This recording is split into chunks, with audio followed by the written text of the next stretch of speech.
Hello, everyone. I'm Casey Schwartz, and I am so thrilled to be on stage with these three incredibly impressive, I might even say heroic, young people, technically all still teenagers, I believe. No, we are. Yeah. On this weekend of all weekends, when I feel like we're sort of more than ever turning to Gen Z and thinking, okay, you guys, not to put too much pressure on you, but you're gonna have a lot of problems to solve. But let me start with some introductions. Zach Gottlieb just finished his sophomore year of high school in Los Angeles, yet he's out in the public eye as the founder of Talk with Zach. He's been all over social media with his message of radical authenticity, and he's written for Time. He's been featured on The Today Show. And also here on stage with me are Kayla, Suarez, and Gael, Aitor, who during their sophomore years in high school in Anaheim, California, started a podcast called Teenager Therapy that has now become the #1 mental health podcast in the world. Is this Teen mental health podcast. Teen mental health podcast, Yeah. okay. So, yeah. And it just started from your bedrooms in sophomore year. We'll get into all that, but I do want to point out they hosted Prince Harry and Meghan Markle recently. So from sophomore year inspiration to just this runaway sensation, and you were out there talking so honestly and so in such raw terms about the challenges and joys and sort of everyday experience of teenagers. We all know we've been hearing so much about the mental health crisis going on with teenagers right now, and I think for everyone in this tent, it's awesome that we're going to actually get to hear from teenagers today. Let's dig into what's going on, how can we make it better. Zach, start us off. How did you get onto this path where you're out on the forefront of these issues? Sure. So I started Talk with Zach last summer, and back then that was when we were in the middle of COVID. It was starting to get a little better, but the media was encouraging all of us to talk about our mental health, and I realized that we really couldn't do this. There were so many issues that teens face that we're going through, but a lot of times we feel like we just can't talk about those things. So I created Talk with Zach, which is a space, a Gen Z community for teens to talk about what we're feeling, what we're going through, but we're not necessarily talking about.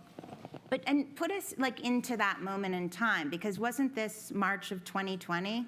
No, so this was last year. This was last summer. Oh, this was last Yeah. summer. But go back a little, because this didn't start last summer. Yeah, no, so during, all of COVID, this was a time when I think all of us were really enlightened as to what was going on.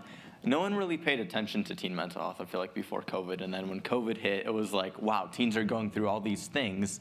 And then the media started to pay attention to that. Mm-hmm.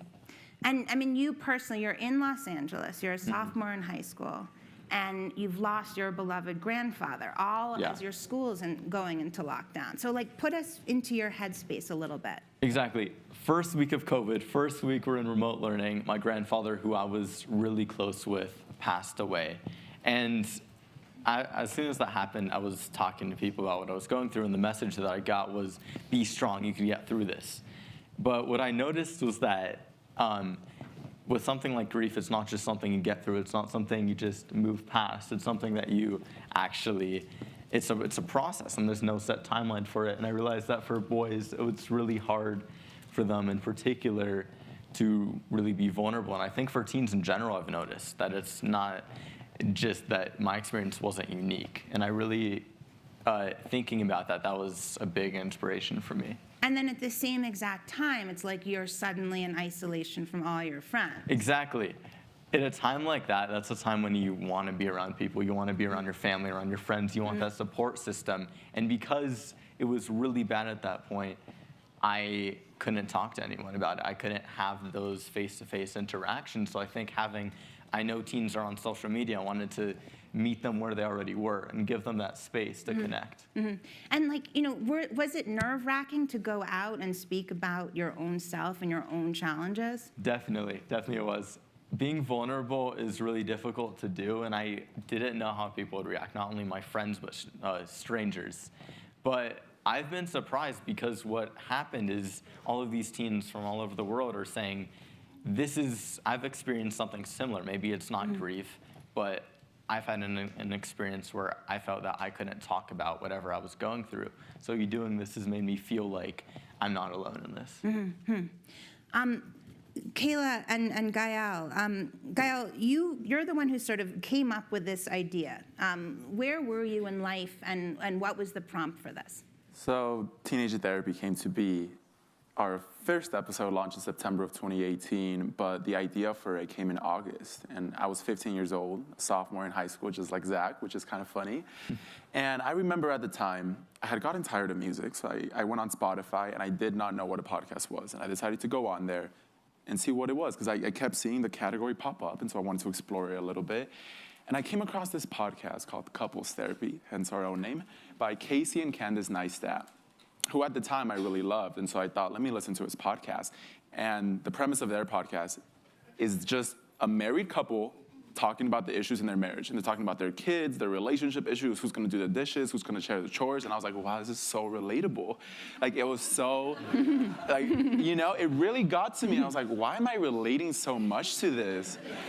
And I was like, what would happen if you switched the roles and now it was teenagers that were doing this? And I thought, that would be so interesting. I mean, personally, I would love if I could listen in on a conversation of a group of teens that were going through relationship issues or friendship issues or losing their virginity, having sex, experiencing drugs, all of that. What are you doing? How is it affecting you? And what's going on? And nothing like that existed. And so I decided I'll just start it myself, which is when I asked 4 of my friends, do you guys want to start a podcast together? And they all said yes. And Kayla was the last person I asked. I remember we were at the mall hanging out, and I asked her, do you want to be part of it? And you said yes. Yeah, so I had initially gone to the mall with Gael and our other co-host, Thomas, to help them film like a YouTube video. And then towards the end, Gael had asked me if I wanted to become a part of the podcast. And I wasn't familiar with podcasts. I didn't listen to any. I just didn't really know what it was in general. And so when I heard about it, I was a little bit taken aback, but I figured why not, because I wasn't really doing anything with my time. So I said yes, and we started the podcast. At the time when it first started, all of us, we weren't super close. We loosely knew each other. Some were closer with others. And so in the beginning, it was a little bit hard for me to be vulnerable with them. And also, I'm not a very vulnerable person, at least in the beginning. I didn't really talk about my problems or my feelings with my family or my friends even.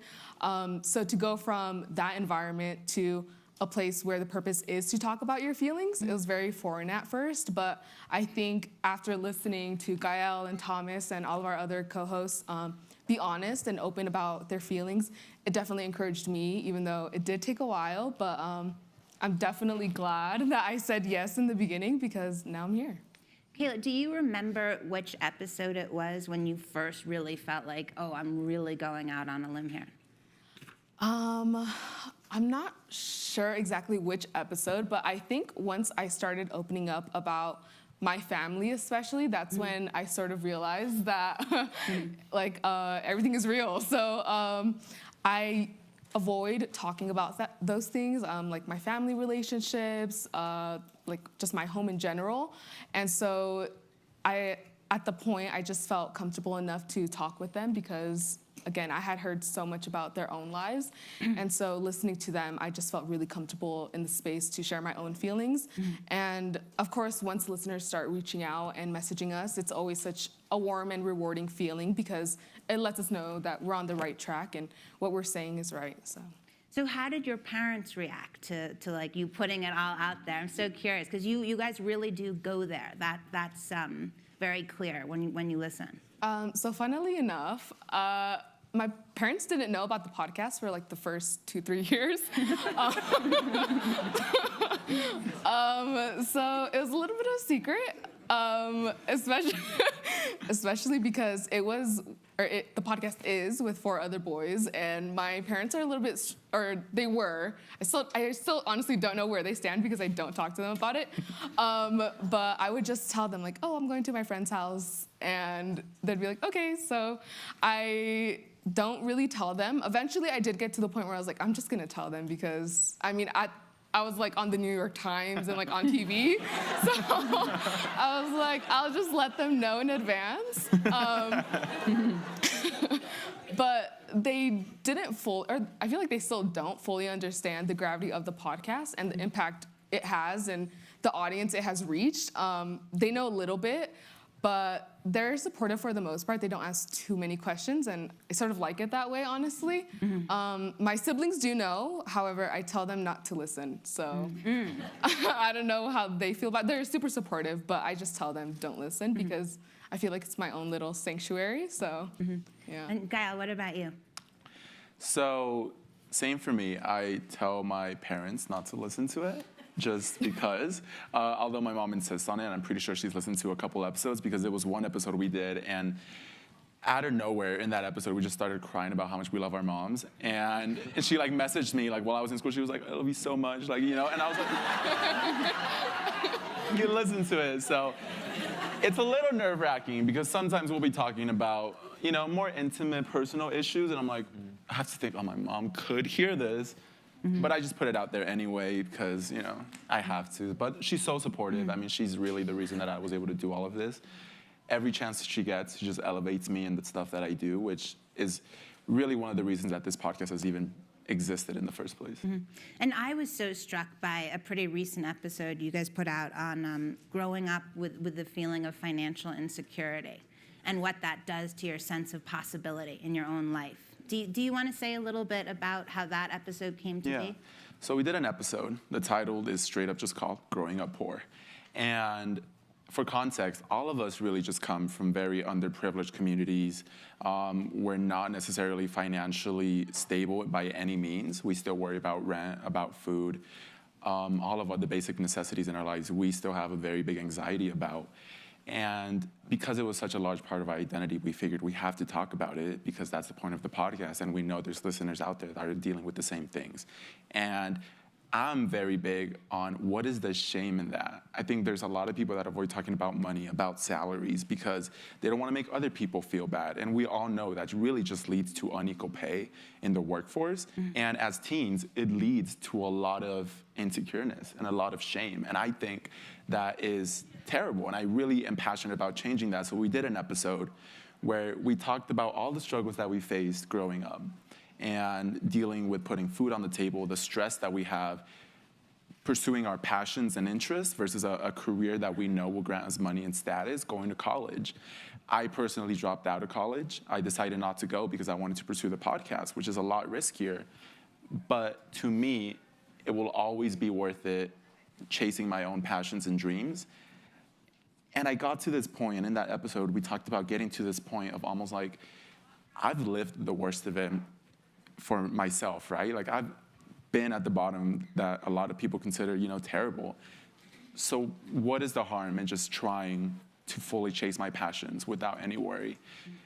It gets a little scary because we don't have a safety net per se, but also I think that's what pushes me to keep going because it's either this or nothing. I don't want to settle in the middle on a career that I wouldn't personally enjoy.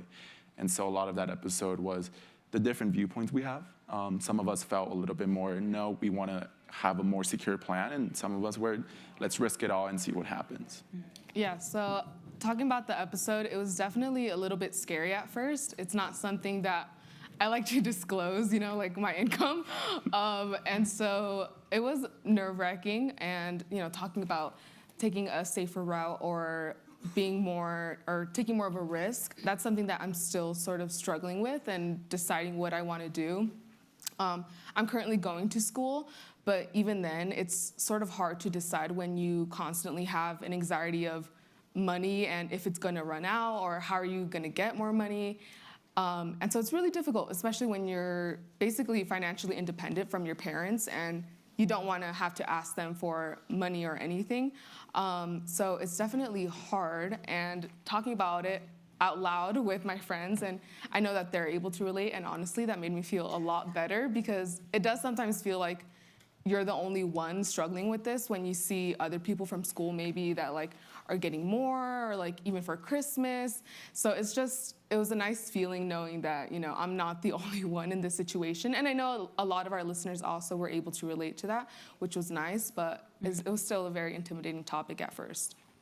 And you mentioned a tough detail that you felt like you rarely saw your parents because they were so often at work. Yeah, so my dad, he works 2 like full-time jobs basically for like my entire life, and so I don't really see him that often, especially when I'm at school. I like don't see him for months really. And my mom I do see more often.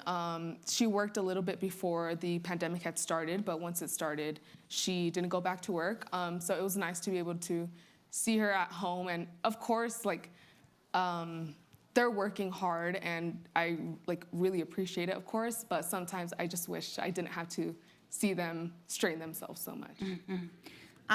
All right, this is a question for all 3 of you. We all know, it's almost a cliche at this point, like social media is what's causing all this unhappiness for teenagers, right? So when you guys hear something like that, you see a headline like that, like what part of this story are we not getting right? What's your gut instinct when you read and hear these things? Zach, why don't you start? Sure, I think, again, like what you said, everyone has seen this headline before. And I think that it's really true. Social media can feel trapping. People feel like they're comparing themselves to others on social media. But there's also a positive aspect of it, which I think is really important, which is that it does provide some connection. And then there's also things like teenager therapy, what I'm doing, which I think is another form of connection. But I think one thing that people are missing is that the comparison aspect is really, really difficult. And that sort of mindless scrolling and getting trapped in that space is something that a lot of people should pay attention to. And I just think that getting out of that and sort of limiting your time on social media is really important. Yeah. A lot of people tend to want to really, really label social media as good or bad, which I think is a little bit silly and a waste of our energy, because it's such a complex thing, and it's a complex tool, and the outcome of it depends on how you use it.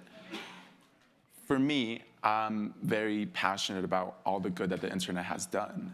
Previous generations where, you know, if you didn't fit the norm of society, you were an outcast. It was hard to find your people. You were, I'm sure, honestly, even more alone than you are now. I know we talk a lot about how lonely this generation is, but I'm honestly really curious as to why other generations didn't feel the same, because in my mind, it seems, you know, back then, if you didn't fit the norm, you were a total outcast, and now the internet has allowed so many of us to be our true selves, because we know we can find our people. We could look on the internet, we could look on social media, and anywhere we look, we are guaranteed to find others like us. And that is such an important tool, and Gen Z is growing up with that, which I think is why so many of us have coined the term of radical authenticity, because we no longer have to hide ourselves by any means and by any degree, because there will always be people that will accept us.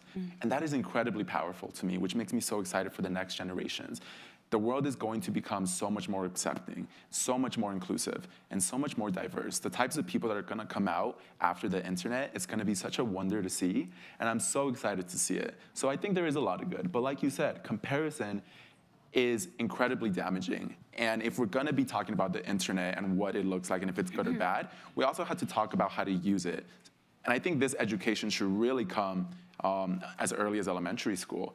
We have to warn our youth about the dangers of the algorithm and how that can trap you in bubbles. I mean, you hear about the alt-right pipeline and how easy it is to go from Minecraft YouTube videos to, you know, very, very heavily political topics for very impressionable teenagers. And so what is that doing to our youth? How can we help prevent that? It's something that I wish we would put more emphasis on and start early to really get that education on the algorithm and show our teenagers that, look, here are the bubbles that you can easily be placed in, here's how you get out, and here's just, in general, being mindful of what you're seeing, because we tend to mindlessly scroll and not realize we're just going deeper and deeper, and before we know, we're like, where are we? You know, what is this that we're seeing, and how did we get here? Absolutely.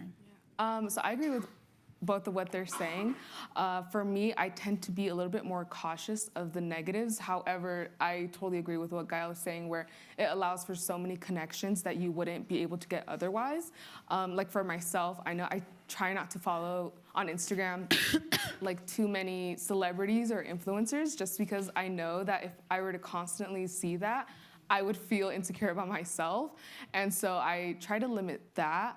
But it's also just a distraction. I know that I use it for a distraction, especially TikTok. Like I remember one time the podcast and we were driving, and like something had happened with my car. It like broke down, and like my first reaction, like my first instinct was to just go on TikTok, because I just didn't want to deal with the fact that my car just broke down. Yeah. And I just like needed a little break. So my first thing was I just went to TikTok. It was the first thing she did. It really was. Like, I'm not exaggerating. And so it is a distraction for a lot of teenagers. Because you're able to see so many people's opinions and what they think, and at times it is overwhelming, because I mean, if you didn't have social media, you wouldn't be getting so much information. So I know for myself, I use it as a distraction for a lot of the times. Yeah, I agree with her. TikTok is so dangerous in so many ways. So I have my screen time on my phone with a little widget.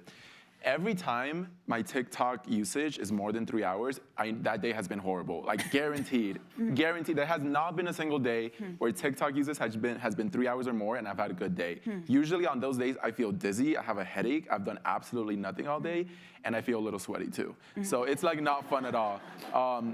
And the days where I only use it for an hour or 2 hours, my day is great. I was like, wow, I did a lot today. I had a productive day. So it's not fun. It's not a good tool at all. It's very dangerous. Yes, I really agree with that. For me, like, when I was in school, I'd be like, you know what, I've studied for 30 minutes, an hour, whatever. I need a little break. I'd open up TikTok. I'm like, I'm just going to be here for 10 minutes. I look at the clock, and it's like an hour later, and I'm just like, it just went by. It just went by. Yeah. TikTok literally shows you an endless amount of videos. You could be scrolling for hours and not even realizing it, and I think that's really trapping. But also, like you said, when your car broke down, you just went to it. I do the same thing. Like, something happens in my life, TikTok's right there. I feel like it's just sort of a coping mechanism, not a good one. I don't really recommend it. I don't, not professional help, but it's definitely there, and I think that's like important. It's really ruining our attention spans. Yeah. So much. It really is. It's gotten to the point where there will be some videos on TikTok that it's 2 videos in one. So you could choose which one you want to watch when you scroll. So the top one will maybe be like someone playing a game, and the bottom one will be someone decorating a cake. So if you get bored of that one, you don't have to scroll. You can just look down, and it's there. It's getting a little weird. It's getting a little out of hand. Yeah, so when, like, going off that, when you turn to try to do, like, schoolwork or read a book, like, can you guys feel, like, the sense of tension? Or is it, because it's, I have the same thing. When I'm on Instagram, it's, like, such a different brain rhythm, right? Yeah. How do you get back into that other kind of concentration? Honestly, it's hard to figure out, right? Yeah. I just literally throw my phone across the room. I'm not even lying. I will be sitting with my work, I have my phone, I'll just throw it across the room. I feel like just eliminating the distraction altogether is really helpful, and also just having that self-control. I feel like setting a timer too, just being like, and actually being on TikTok for 10 minutes, or maybe not being on TikTok, and doing something else, and learning to fill your free time with other activities. Yeah, no, I do the same thing. I throw it across the room. Like, I straight up get angry at myself. I'm like, I get angry at the phone or myself, both, and then I just chuck it like to the couch, and I'm like, it can't, because then I get too lazy to go pick it up. Because it's such a natural instinct. You have it right here. I'm like, oh my God, what am I gonna do? Instead of thinking about what I'm gonna do, I just go like that and start scrolling. So I throw it across the room. Sometimes I put it behind my screen so I don't see it. So I'm like, where's my phone? And then I forget it's behind there. And then sometimes I use, on your iPhone, you could put a timer for how long you could use an app. I tried that for like 2-3 months, and it honestly really worked. I was only using TikTok for like 50 minutes a day. Now I just kind of click ignore, but I need to be more mindful about it now, yeah.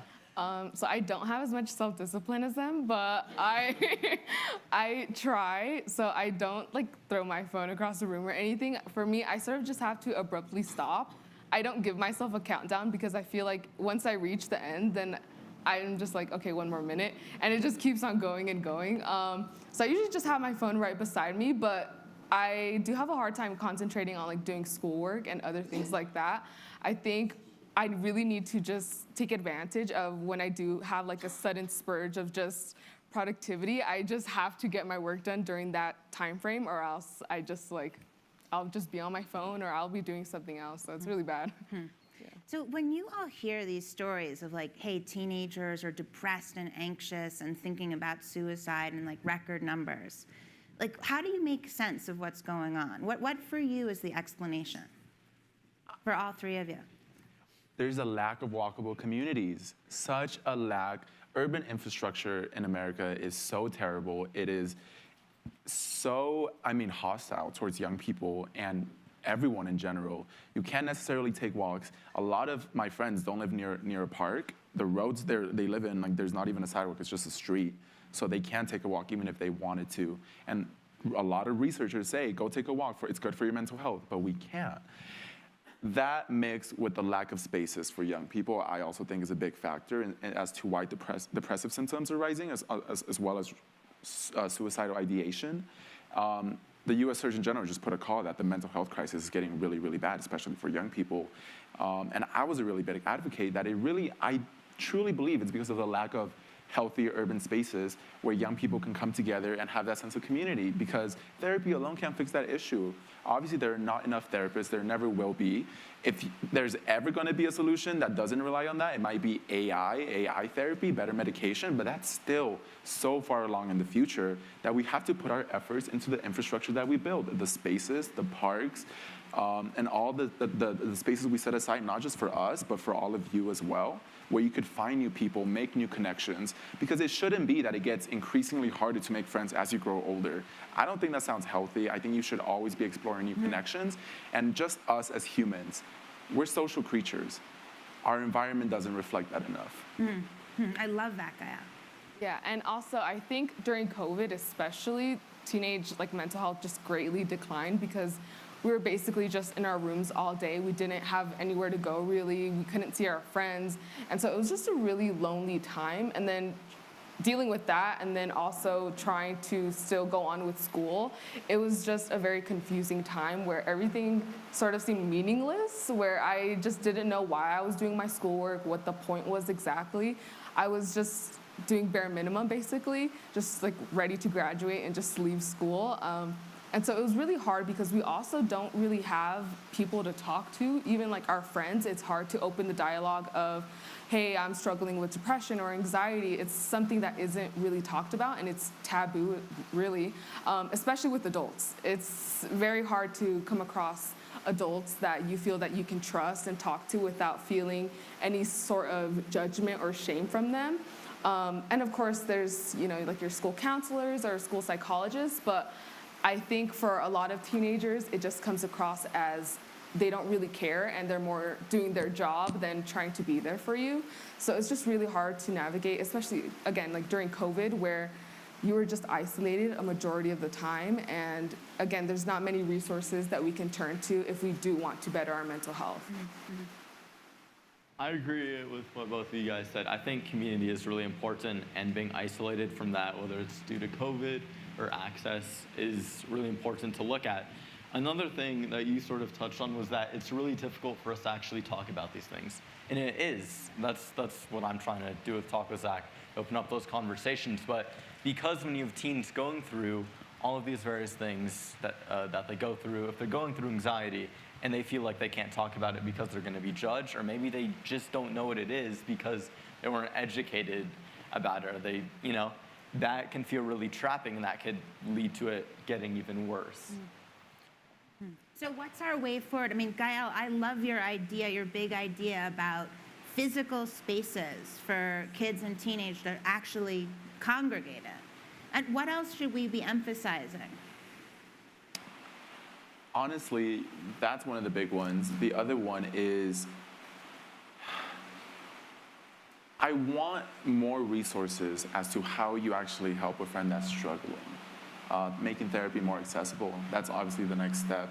A lot of us give advice that we should talk to friends about it. If we're struggling, talk to someone. A lot of us don't know who that one person is. And if we do talk to someone, it often doesn't fix the issue. And so when that happens, where do you go from there? I've seen so many people in my life that have done the steps. I talked to people, they talked to me, they offered some help. I couldn't afford therapy. There was no therapist available. I couldn't relate to any of them. Now what do I do? And mental health is such a difficult thing, and I truly believe that, honestly, only until the government takes it seriously will this stop. Companies alone, individuals alone, will not solve this crisis. It will keep going. It will likely get worse until our government, oh, they're silencing me. Government steps in.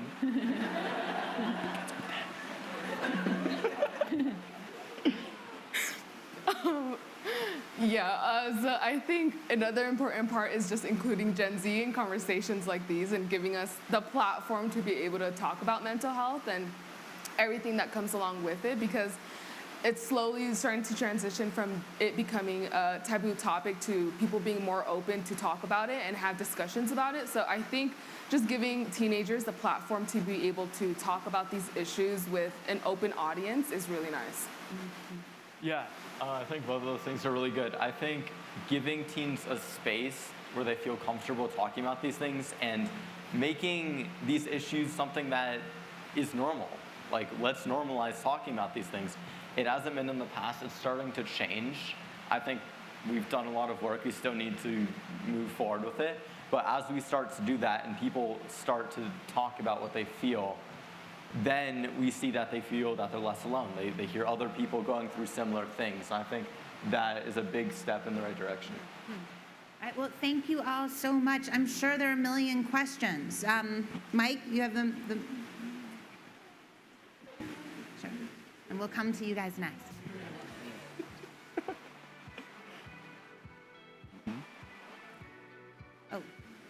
Oh, we can't hear you. Oh, Uh-oh. something's not working. They're silencing us. I know. It's probably the rain. I know, I think so. Technical issue. Sure, stand. Go for it. Over the next 10 years, we're going to go to a transition where most of the parents of young children shift from millennials to members of your generation. What should we know or expect about how you anticipate your generation to be parents? Great question. That's an interesting question, yeah. Our generation is parents. No, it's so interesting. I read an interesting point. Every generation worries about the technology that the next is using. And I see that a lot with us. We're like, I don't want to raise an iPad baby. I'm not giving my kid an iPad. I'm not letting him have a phone. It's dangerous.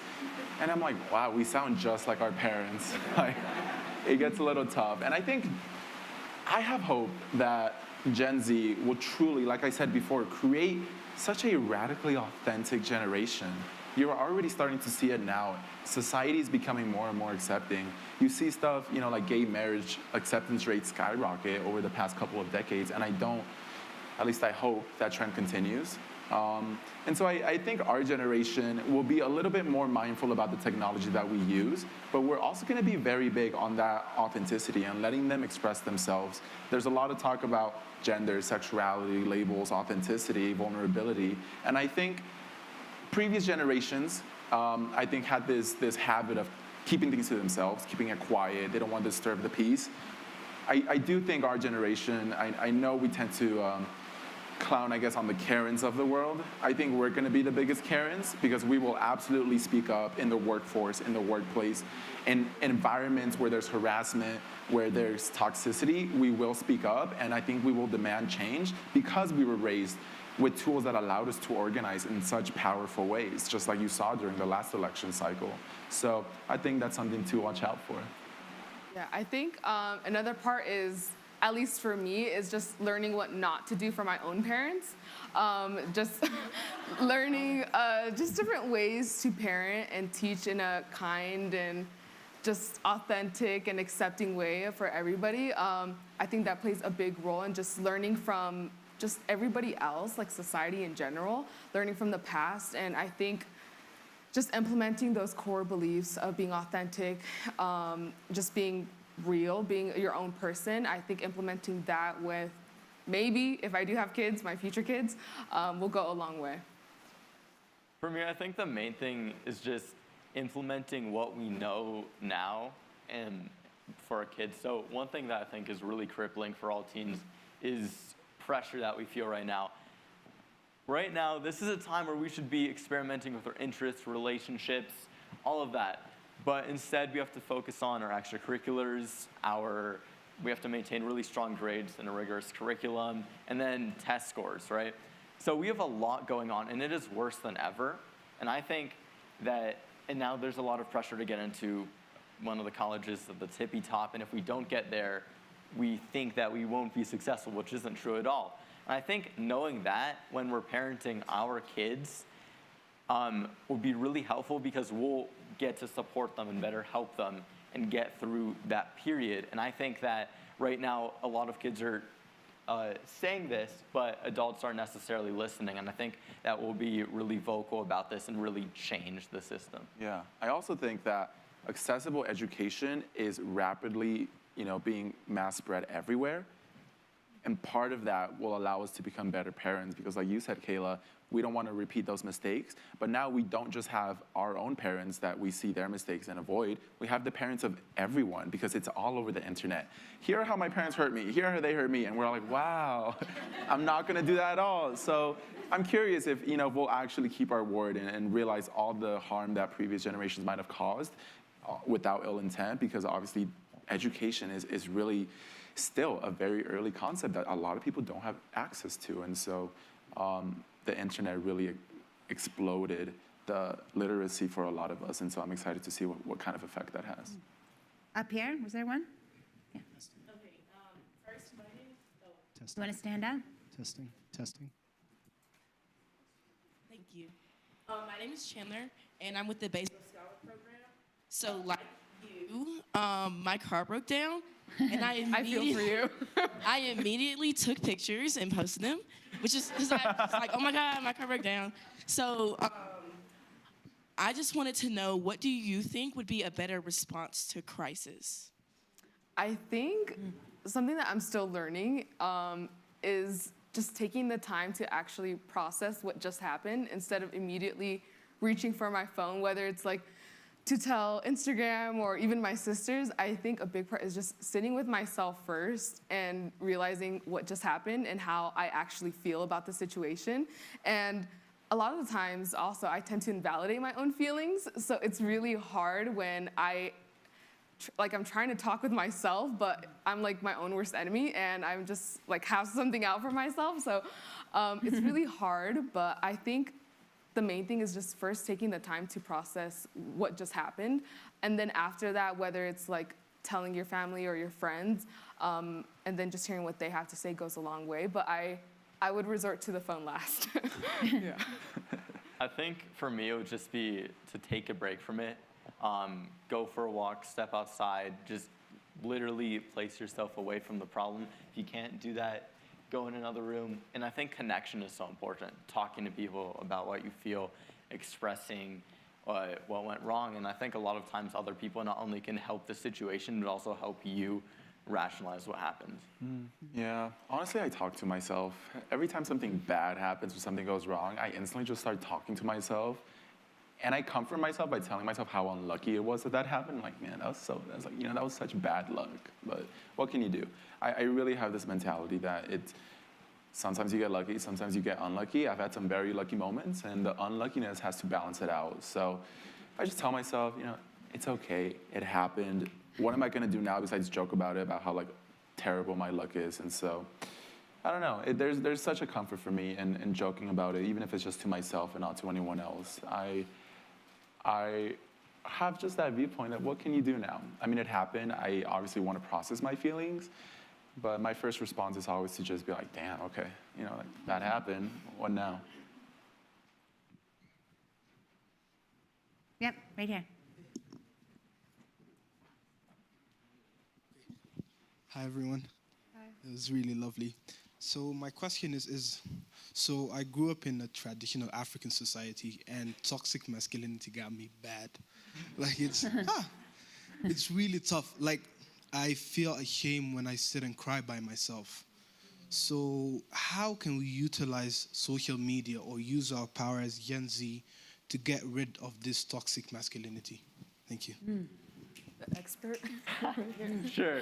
So, from my experience, I mean, that's very common. I think what I've gotten is like the message, men don't cry. Like, I think that's been propagated all over for men and boys as well. And I think the best way to get out of that is to model what it looks like to be vulnerable, is to get men, like public figures, to be vulnerable and to be open about what they feel, and to show that it's okay. Not only tell people that it's okay, but literally demonstrate what it looks like to share what you feel and get past that and break those barriers. I would say memes. Memes are our generation's most powerful educational tool. So interesting how that is. I love people that study memes because although a lot of us tend to downplay it as just silly images, they are extremely powerful. I mean, it's propaganda. If you think about it, obviously it's powerful. And memes have taken such a large place in our culture and how we communicate. Oftentimes, it's the only ways that we can reach certain demographics that are resistant to other types of marketing or advertising. And so when you go to the memes, you could honestly create an entire company of professional meme makers, that their whole job is to study the culture and spread the messages in a very low-key way through memes. So when we're talking about unbundling toxic masculinity, you already see it happening through memes. You see some silly image or some very, very like inside joke, and the message is like, when I totally respect women, cry about my feelings, journal with my boys, like, I love that. You know, it's stuff like that it seems silly, but the more it spreads, people kind of start to believe it and be like, oh, that's so true. And it's kind of fun to make fun of it because it's ironic. You're doing it ironically, and then it's serious. And that's where, you know, it really causes change. That's where they got the panel title, Memes for Good. Memes for Good. No, exactly. It was a good title. All right. How about you in the vest on the aisle? Here. So I'd love to hear why is it so hard to talk to your parents about mental health? And then give us the do's and don'ts about how parents should engage in conversations with their teens about mental health. Great question. At least with my parents, none of my siblings I've never really seen them even talk with my parents about something remotely serious about their mental health. And I think the times that I have personally tried, backstory, my mom is very religious. She's like crazy religious. So that already just makes it super difficult for me to talk with her because I'm on the opposite spectrum of that. And so I remember one time I had talked to her, I like got a random wave of just feeling courageous and brave. So I was like, okay, I'm gonna like capitalize on this. And so I decided to talk to her. I like briefly mentioned the idea of going to therapy. And then she had like she basically just started saying why like you should pray, go to church. And so I was just like over the conversation. Yeah, so I was like, okay, I'm not doing that again. And with my dad, it's more of a strange relationship where I don't talk to him about anything really besides like, how's your day? Cool. You know, so just small talk conversation. So I think for do's and don'ts, from my personal experience, I think just let your children know that when they are ready, you're there to listen with no judgment and just be there to care for them. I think out of everything, we just want support in whatever it is that we're feeling or doing. And so I think just letting them know whenever they feel ready, don't pressure them. you'll be there to listen and help them in whichever way that they need it. So I think that's honestly the biggest thing. Just don't make any assumptions. I think a lot of times also we can say, oh, I'm like feeling sad or whatever, or feeling anxious, and then we're met with, it's because of your phone, or it's like you're on your phone too much. It's always just an excuse of it's this or this or this, rather than why, why are you actually feeling that way? So I think just having an open mind towards those conversations. I also think it begins with you being vulnerable. If the parents themselves are vulnerable, your kid will likely never be. And I think everyone's situation is so drastically different. It's hard to give advice, and really the only thing I could think of is you have to be vulnerable. You have to set that example. If I see my parents constantly talking about their feelings or how they felt and expressing it in a healthy way, I'll pick up on that. It might take a month, it might take years, but eventually I think they will get there. I think they'll feel safe. That's how you make them feel safe and supported. It's like, well, as a parent, how do I make sure my child trusts me and I can make them feel safe? You have to open up and lead by example. And so if you yourself are not willing to be vulnerable and are too scared to be vulnerable, your child will be too. Yeah, I 100% agree with both of you. I think a lot of times parents are like, come to me with anything you're worried about or want to talk about, but if I don't like what I hear, you might be grounded, right? So I think avoiding that and just creating an open space where your teen can come to you and there's no punishment. They could be open with you. That's literally the only way, because I feel like a lot of people would talk to their parents. They just feel like they'll be judged or maybe punished or grounded, Yeah. Oh, sadly, we're out of time. Oh. But bravo to these